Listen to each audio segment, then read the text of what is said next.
यहाँ पर बेटा अब मेरे पास जो अगली टर्म मुझे दिख रही है वो है purchases, sales, purchase return, sales return. ये क्या है? इसमें कुछ बहुत ज्यादा रॉकेट साइंस नहीं है बेटा। आपको गुड्स याद है? गुड्स क्या होते हैं? Yes sir. Kritika, can you tell us what do we mean by goods बिना पढ़ने पढ़ते?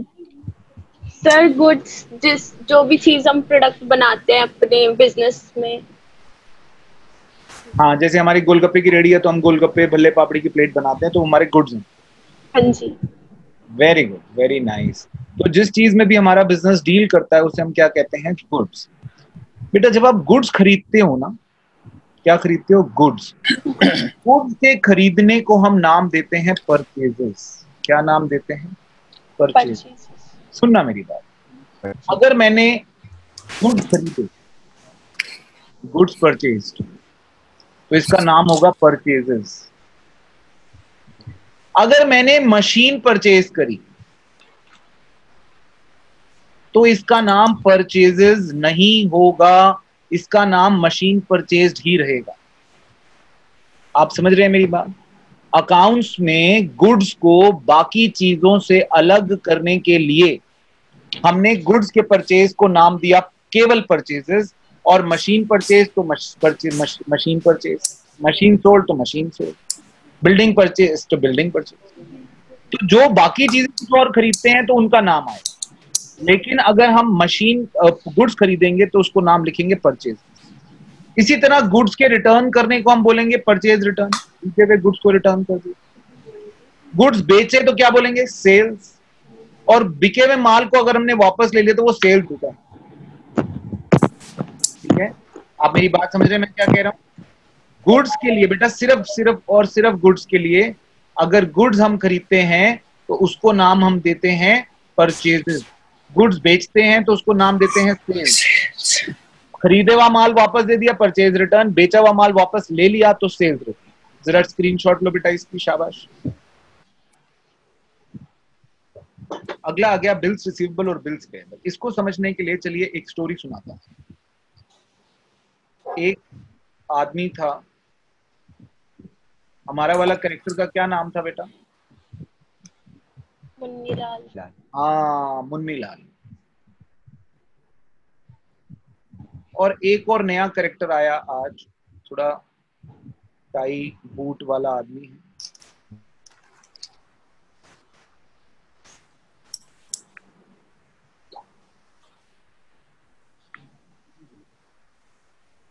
थोड़ा स्टाइलिश आदमी,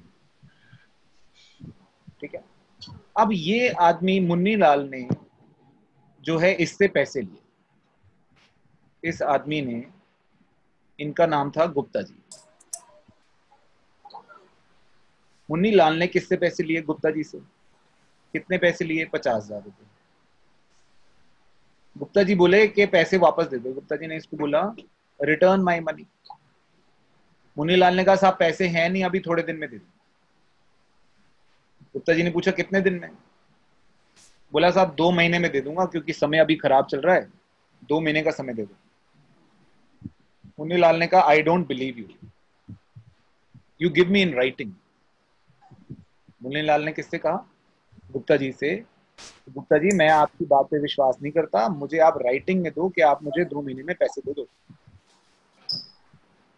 तो गुप्ता जी ने जब राइटिंग में मांगा तो मुन्नी लाल ने कहा कि गुप्ता जी आप एक एग्रीमेंट बना लो, उस एग्रीमेंट में आप लिख लो कि मुन्नी लाल ने इतना पैसा इस डेट को मुझे देना है। उस पे मुन्नी लाल भी साइन कर देगा और गुप्ता जी भी साइन कर देगा। ये जो एक नोट बनेगा इसको हम बोलते हैं प्रॉमिसरी नोट, जिसमें प्रॉमिस किया जा रहा है, मुन्नी लाल इज प्रॉमिसिंग गुप्ता जी कि हम इतने पैसे आपको दे देंगे। This note is known as what? Bills of exchange. क्या बोलते हैं? Bills of exchange. आपस में इन्होंने एक्सचेंज कर लिया। अब गुप्ता जी के लिए बिल्स ऑफ एक्सचेंज क्या बनाई है? गुप्ता जी के लिए बिल्स ऑफ एक्सचेंज का नाम होगा बिल्स रिसीवेबल, क्योंकि इनको पैसा मिलना है। और मुन्नी लाल के लिए क्या नाम होगा? बिल्स पेएबल, क्योंकि मुन्नी लाल ने पैसा देना। ये जो एग्रीमेंट बना है इस पे दोनों के साइन हुए, 2 कॉपी बनी, एक कॉपी गई मुन्नी लाल के पास, एक कॉपी गई गुप्ता जी के पास। जो गुप्ता जी के पास कॉपी गई उसका नाम रखा गया बिल्स रिसीवेबल, क्योंकि इन्होंने पैसा लिया। जो मुन्नी लाल के पास गई उसका नाम रखा गया बिल्स पेएबल, क्योंकि मुन्नी लाल ने पैसा दिया। मुन्नी लाल के लिए बिल्स पेएबल और गुप्ता जी के लिए बिल्स रिसीवेबल। तो ये जो आपको ये 2 टर्म्स दिख रही हैं, इसका ये मतलब है। आप समझ गए मेरी बात? बिल्स रिसीवेबल और बिल्स, आगे बात समझ में? अच्छा, अगली मेरे पास टर्म है डिस्काउंट। डिस्काउंट किसको कहते हैं बेटा? छूट को, पैसे की कमी, एमआरपी में कमी को हम डिस्काउंट। डिस्काउंट अकाउंट्स में जो होता है वो 2 तरह का होता है। एक होता है ट्रेड डिस्काउंट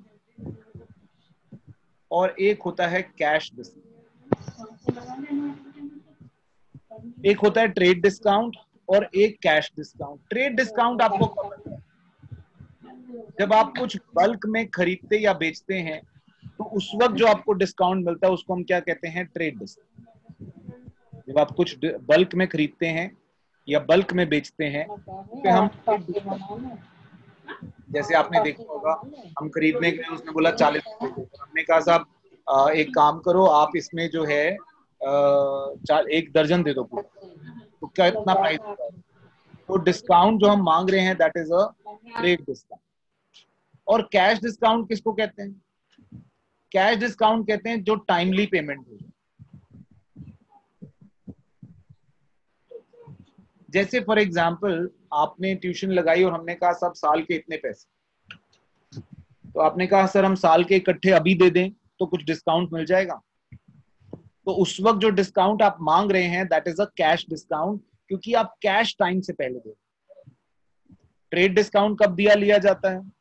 जब हम बल्क में कुछ खरीदते हैं या बेचते हैं, उसको हम ट्रेड डिस्काउंट देते हैं।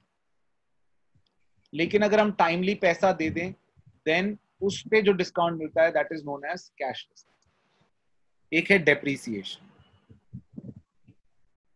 हमारे आरिफ मियां ने बेटा एक गाड़ी खरीदी,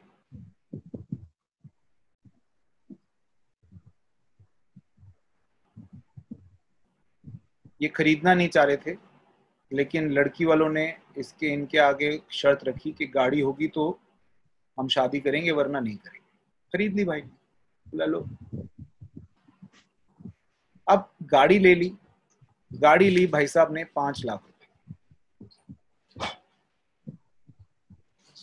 अब चूंकि इन्होंने चलानी नहीं थी, इन्होंने तो बस ऐसे ही ली थी क्योंकि लड़की वालों का प्रेशर था, तो इन्होंने इसके ऊपर एक क्या डाला? कवर डाला और इसको रख दिया। क्यों आरिफ में? अब ये सुबह जो है कवर हटाते हैं, साफ करते हैं और शाम को फिर चढ़ा देते हैं, चलाते नहीं है। ये यहीं की यहीं खड़ी है, मिट्टी जम रही है नीचे से। तो इस कार की वैल्यू फिर भी घटती रहेगी, हाँ या नहीं? ऐसा तो नहीं है कि अगर इन्होंने 6 लाख की ली है तो हमेशा 5 लाख की रहेगी। Yes sir. The value will keep decreasing. इस डिक्रीजिंग वैल्यू को जो भले ही आप खड़े रखें या उसको चलाएं, तो जो इसकी वैल्यू डिक्रीज होती है इस तरह के फिक्स्ड एसेट की, उस डिक्रीजिंग वैल्यू को हम बोलते हैं depreciation. What is it called? Depreciation.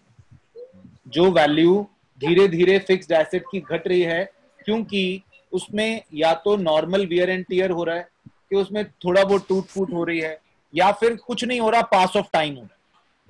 It is a fall in value of asset due to normal wear and tear or pass of time, is called as depreciation. अगला term जो बेटा मुझे अभी करना है कहते हैं बैड डेट्स। किसी आदमी ने आपको पैसे देने थे और वो पैसे दिए बिना भाग गया या पैसे दे नहीं पाया, पैसे देने में असमर्थ रहा। जब उसने पैसे देने थे तो वो हमारा डेटर था। क्या था? डेटर। अब पैसे नहीं दे पाया तो वही डेटर क्या बन गया? Bad debt. क्या बन गया बच्चे? बैड। Bad debt.